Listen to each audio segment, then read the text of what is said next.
Ayan. So, nabaklasan natin yung ating gulong. So, kakabit natin yung speedometer gearbox natin. Ayan. Tapos ito, inayos na rin natin kasi hindi ko makapit.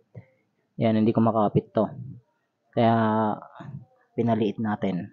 Kailangan kasi pag ikinabit natin, yung sakto dun sa kanyang gear. Ayan. So, nasira na kasi yung kanyang dash seal ba. Ayan. So, nasira. Ayan. So, hindi natin papalitan yan. So, ito, ayusin na lang natin. Ayan.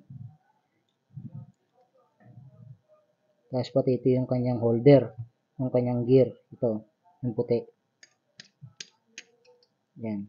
Dapat ito, nakaganyan dito. Yan, nakalapat dito sa kanyang bilog.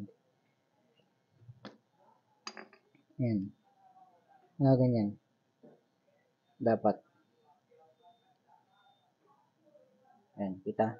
Yan o. Nakaganyan. Yan. So, ayusin natin to. Tapos ito yung kanyang gearbox.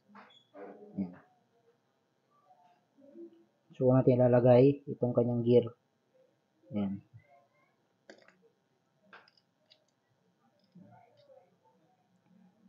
Tapos, ito, kailangan di baliktad to. Tapos ganyan. Sukat naman natin. Yan. Tapos, ito ilalagay. Yan. Ito nakalagay na. Dapat nakalapat na ganyan. Yan. So, lalagyan natin ng grasa. Yan. Punuin natin dito. Punuin natin ng grasa tong lagayan. Yan.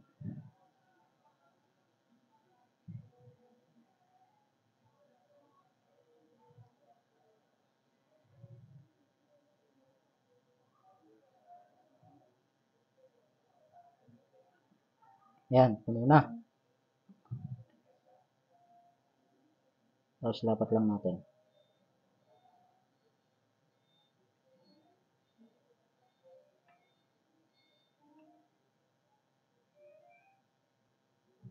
Yan.